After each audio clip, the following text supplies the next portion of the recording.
저는 현재 푸틴과 젤렌스키가 각각 안고 있는 딜레마가 있을 것 같아요. 예. 딜레마는 무엇이고, 그리고 현재 상황에서 양측 다 전쟁을 끝내지 못하는 이유 궁금합니다. 일단 뭐 그 젤렌스키만 살펴보자면요. 젤렌스키가 안고 있는 딜레마는 전쟁을 지속하지 너무너무 피해가 크고, 근데 전쟁을 끝내면은 자신의 그 정권이 엄청난 위기에 봉착하리라고 하는 이런 상황 때문에 전쟁을 지속할 수밖에 없는 상황이죠. 푸틴 같은 경우는 또 달리 아무리 전쟁이 유리하다고는 하지만 깔끔하게 처리하지 못하고 있고요. 전쟁을 벌써 5년 넘게, 그리고 심지어는 6년까지 넘어갈 수 있는 상황인데, 이런 상황에서 러시아도 지쳐가는 게 분명한 사실입니다. 정확히 말하면 러시아의 국내 여론이 예전만큼 확고하지 못하고 흔들리는 어떤 그런 조짐이 보이거든요. 그런 상황에서 이 전쟁을 했을 때 국내 그 정치 위기가 올 가능성이 있다는 것이죠. 그러니까 가능성에 지나지 않지만 어쨌든 간에 가능성이 있는 것이 사실이고, 그래서 전쟁을 유리하게 전개하고 있지만은 깔끔하게 마무리가 되지 못하면서 스스로도 일정한 타격을 입을 가능성 염두에 두어야 되는 상황, 이런 것이 푸틴의 딜레마겠죠. 그래서 구체적인 수치는 또 그때마다 다 다르지만, 지금까지는 전쟁 지행 지지도가 그 러시아 국내에서 뭐 80% 안팎이었는데 지금은 한 65% 안팎으로 떨어졌다는 것이거든요. 지속적으로 하강할 가능성이 있습니다. 이렇게 되면은 결국 전쟁을 통해서 지지도를 높여오면서 이 정도 재미를 봤는데 그런 재미가 사라질 가능성이 있다. 이것이 바로 푸틴의 딜레마겠죠. 전쟁을 끊지 못하는 이유는요, 결국은 정말 이 전쟁이 우크라이나와 러시아 두 나라의 전쟁이 아니라 서방 진영 대 러시아의 진영이라고 하는 거대한 두 진영 간의 대결이 됐기 때문에 이게 호락호락 쉽게 끝나지 못한다는 얘기입니다. 러시아도 서방을 제압하지 못하는 것이고요. 서방도, 물론 이 미국이 빠진 서방이라고 하더라도 어쨌든 서방도 상당히 큰 진영이고, 하지만 서방 진영도 러시아를 제압하지 못하면서 이렇게 전쟁이 장기화되고 지속되고 있다고 보면 되겠습니다. 현재 전황 좀 간단하게 평가하자면 어떤 상황인가요?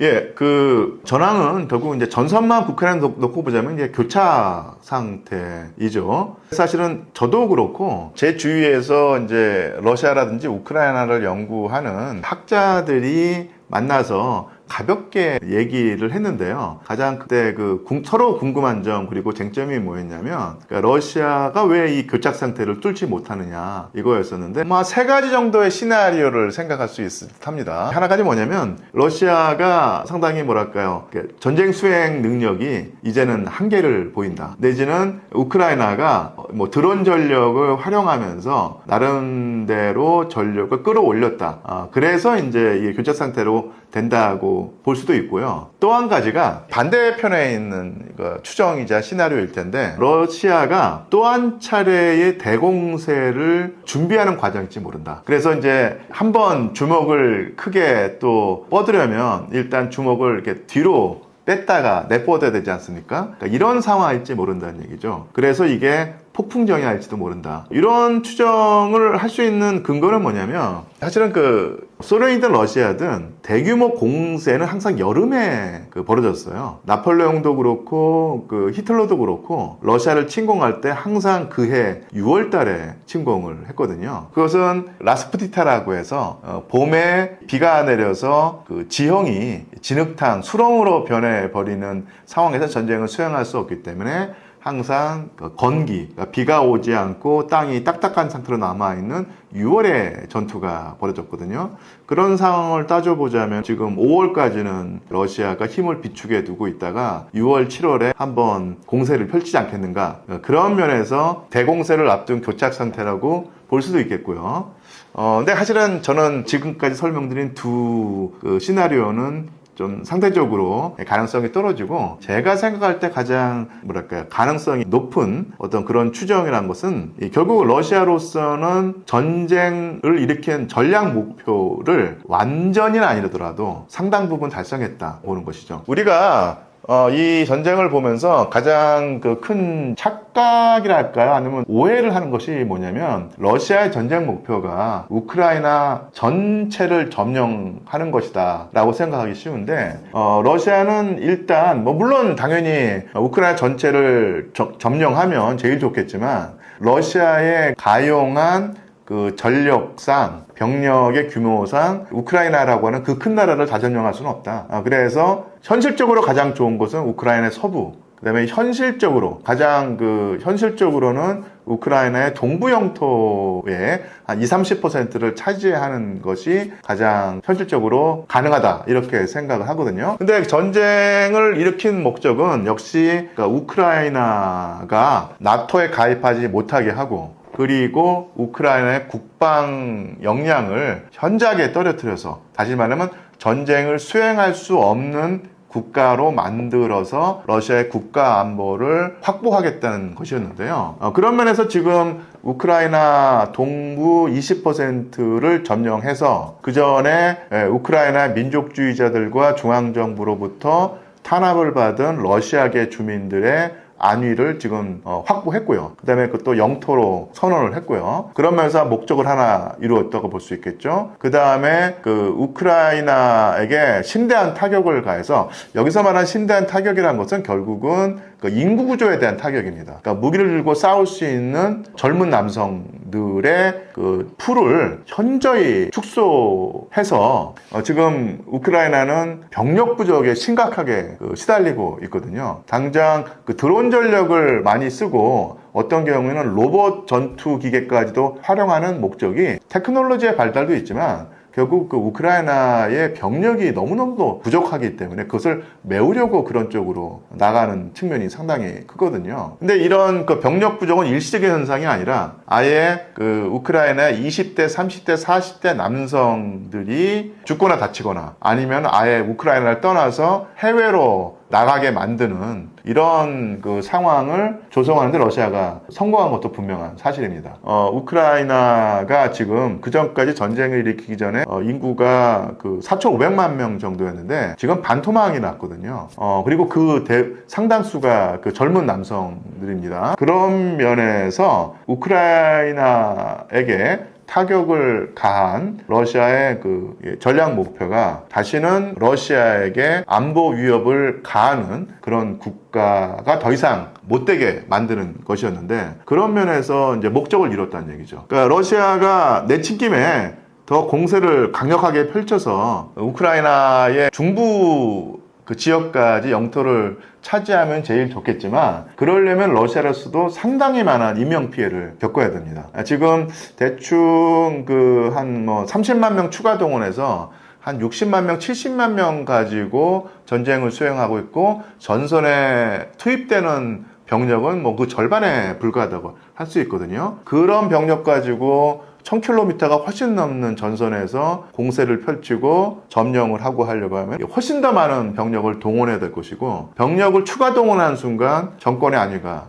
위태로워집니다. 그리고 설령 그 전쟁에 이기더라도 러시아가 수십만 명 단위의 사망자, 사상자가 나왔을 때 이것은 또 감당할 수 없는 피해가 되겠죠. 그래서 러시아가 전쟁을 일으킨 전략 목표는 완전히는 아니더라도 상당 부분 달성했는데, 굳이 출혈을 감수하면서까지 전선의 교착 상태를 획기적으로 돌파하려고 할 그 어떤 유인도기가 없는 상태다. 이렇게 봤을 때 전선의 교착 상태가 러시아가 지금 그런 상태로 보이는 것이 나름대로는 이제 합리적 타당성이 있다. 이렇게 본다면 좀 설명이 가능하지 않을까 싶네요. 반대로 젤렌스키 대통령 그리고 우크라이나 역시 좀 상당한 희생을 감수하면서 전쟁을 이어가고 있는 것 같은데요. 예. 젤렌스키 입장에서는 어떤 부분 때문에 전쟁을 멈추지 못하는 예, 예. 저는 그러니까 이것은 어떻게 보면 간단할 수 있습니다. 그 젤렌스키 입장에서는 전쟁을 끝내게 되면은, 현 상태에서 전쟁을 끝내게 되면 우크라이나가 엄청나게 불리한 상황에서 전쟁을 끝내야 되는 것이고, 그렇게 된다면은 정치적인 위기에 빠져가지고 정권을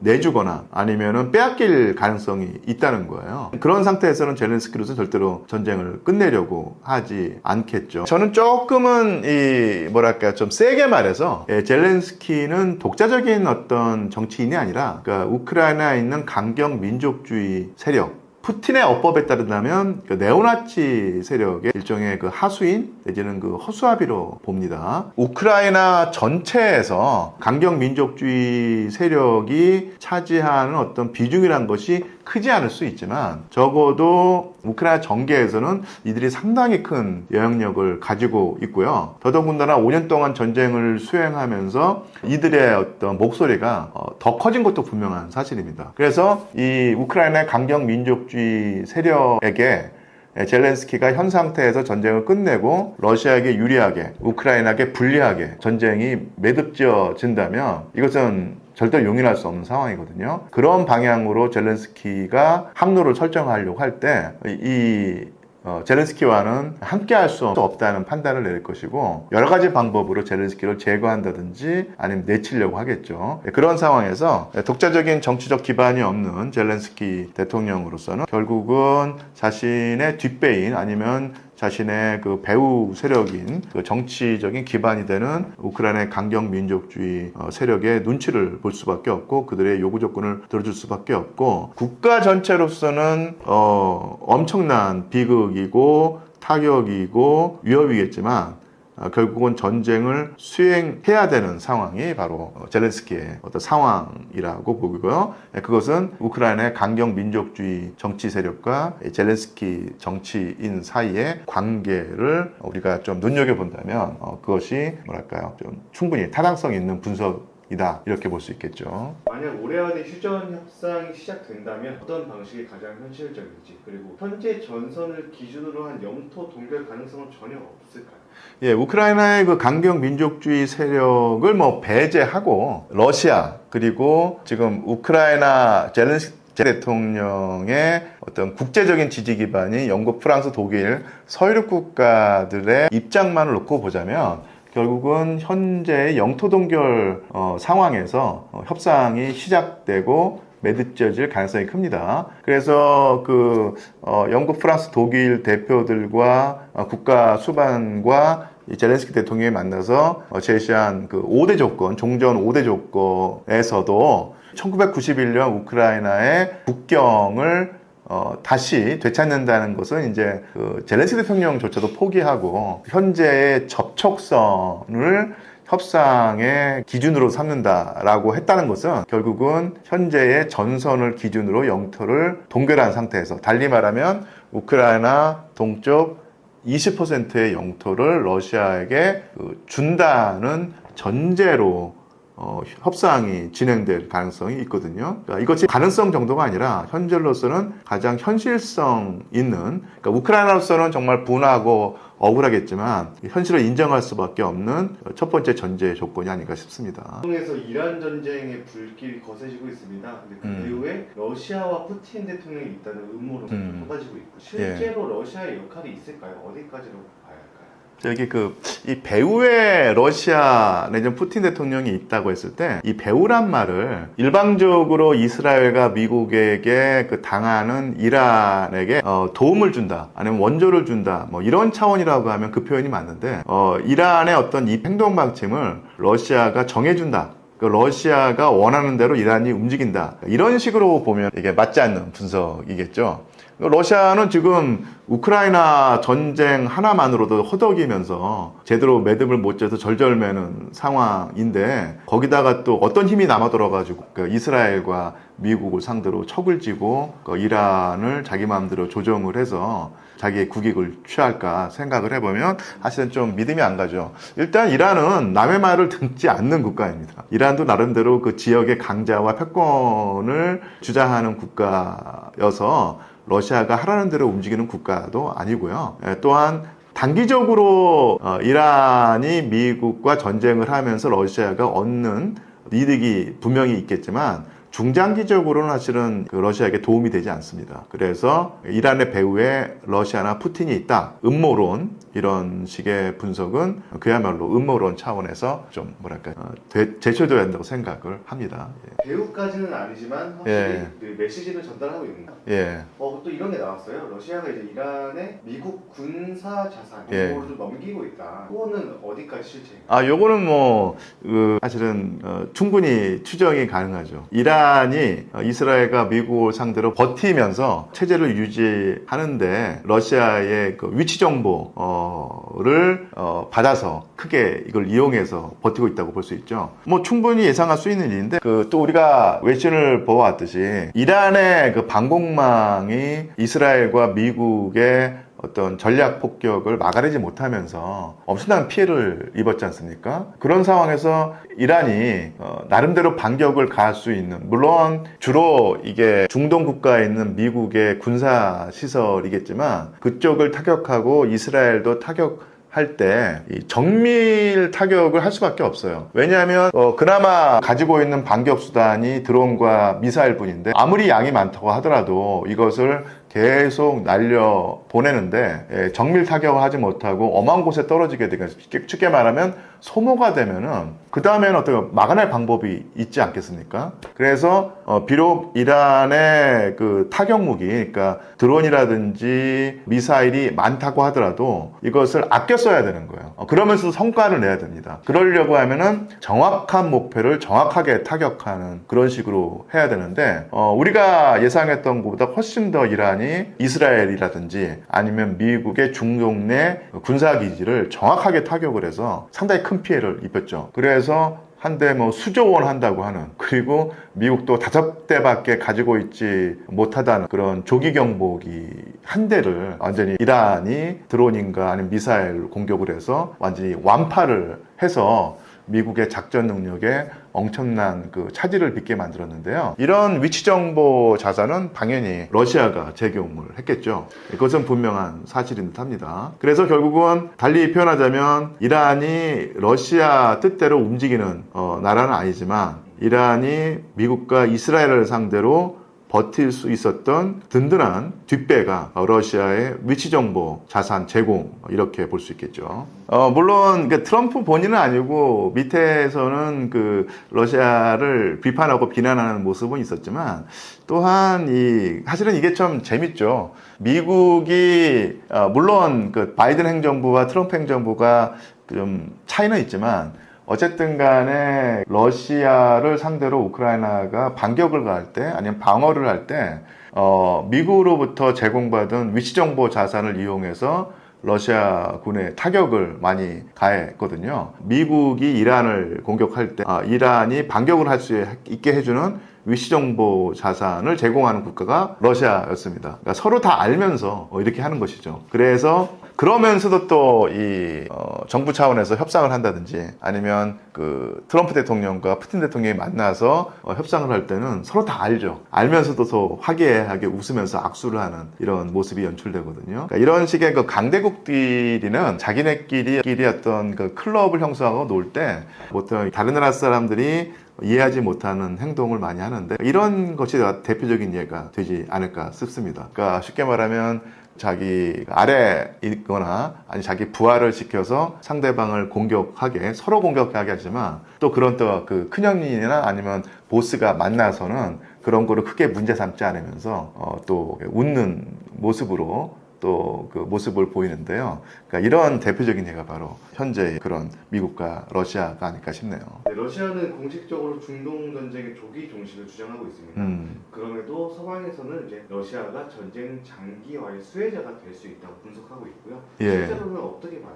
그러니까 이 측면을 이렇게 봐야 되겠죠. 그러니까 결국은 러시아는 미국을 상대로 견제를 하고 자신들의 국가 이익을 인정받고 일정 그 지역에서의 패권을 유지하고 싶어 하는데, 그러니까 미국이 중동 전쟁의 수렁에 빠져서 허우적되면 허우적될수록 러시아로서 나쁠 게 없겠죠. 그리고 그런 면에서 이제 간접적으로 수혜자가 될 수 있다는 얘기입니다. 직접적인 어떤 수혜자라고는 볼 수 없지만 간접적인 수혜자가 될 수 있고, 또 하나 미국이 분명히 어떤 형태로든 간에 중동에서 특히 이란에서 그 매듭을 짓고 나서 그리고 또 가정을 해서 이란에서 미국에게 상당히 뭐 유리한 쪽으로 그 마무리가 됐을 때 미국이 어떤 행동을 할까 생각해 보면요. 분명히 다른 또 지역에서 분쟁을 일으킬 거예요. 그게 그 동아시아일 수도 있고요. 아니면 지금 가장 많이 거론되는 게 이제 쿠바일 수도 있겠죠. 그래서 동아시아라든지 쿠바 지역에서 미국이 또 한 번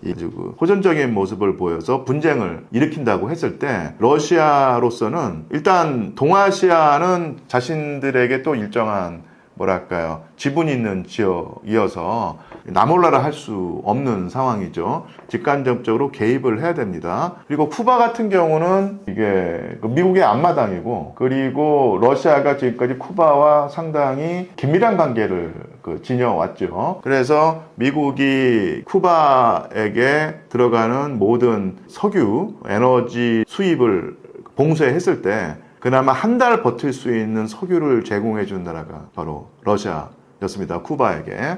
근데 만약에 특히 이제 뭐 쿠바에 한정해서 쿠바를 미국이 공격했을 때 러시아가 나몰라라 하게 된다면은 다른 나라들이 저 나라는 러시아는 알고 보니까 미국에게 찍소리 못하는 국가였네. 내지는 정말로 위기 상황에 닥쳤을 때 러시아는 꽁무니를 빼면서 도와주지 못할 나라네라고 생각을 하면서 러시아의 위상을 낮게 평가하겠죠. 그러니까 이런 상황은 러시아에게 하등의 좋은 점이 아닙니다. 그래서 그런 곤란한 상황을 러시아가 맞이하지 않기 위해서는 미국이 동아시아라든지 뭐 쿠바라든지 이런 지역에서 섣부른 행동을 하지 못하게 해야 될 필요가 있는 거예요. 근데 그렇게 만들려면은 생각할 수 있는 것이 이란에서 미국이 허우적대는 상황을 조성을 해야 됩니다. 그러니까 그런 면에서 이란이 미국을 상대로 잘 버티고 어떻게 보면 반격을 가해서 미국이 이란에서 수렁에 빠져서 허우적대는 발을 빼지 못하는 상황일 때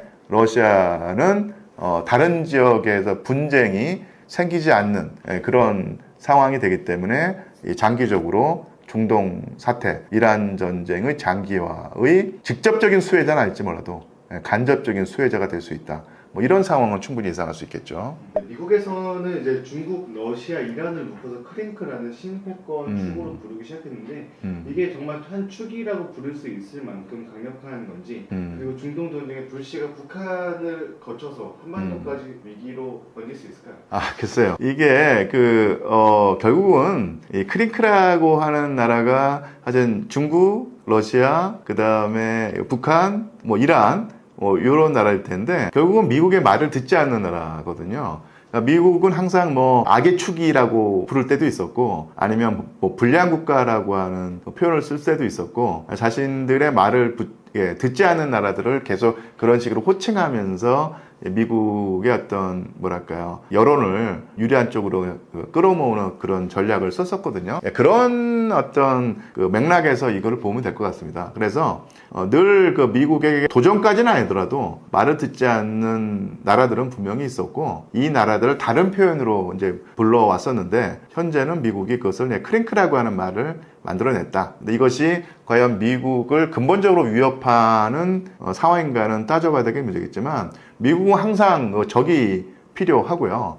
더더군다나 트럼프 대통령 같은 경우는 마가 세력, 즉 해외 동맹국 내지는 해외 동맹국을 돕고 해외 분쟁 지역에 적극적으로 개입을 해서 미국의 패권을 지키기보다는 미국 국내 문제에 더 집중을 하자. 그래서 에너지를 분산하지 말고 미국 본토에 쏟아부어서 미국의 상황을 개선하자고 하는 세력의 지지를 얻어서 대통령이 됐는데 사실은 트럼프가 상당히 예상 밖으로 더 적극적으로 분쟁을 만들고 심지어는 침공까지 하면서 전쟁을 불사하는 모습을 보였다는 얘기죠. 이렇게 됐을 때 마가 핵심 세력과 이 트럼프 행정부 사이에 균열이 생길 수 있는데 그런 균열이 11월에 중간 평가를 앞두고 있는 트럼프로서는 별로 달갑지 않을 거예요. 어쨌든 간에 자신의 굳건한 지지 기반이었던 마가 세력을 끌어안고 가야 되는데 마가 세력이 떨어져 나가면 크나큰 패착이겠죠.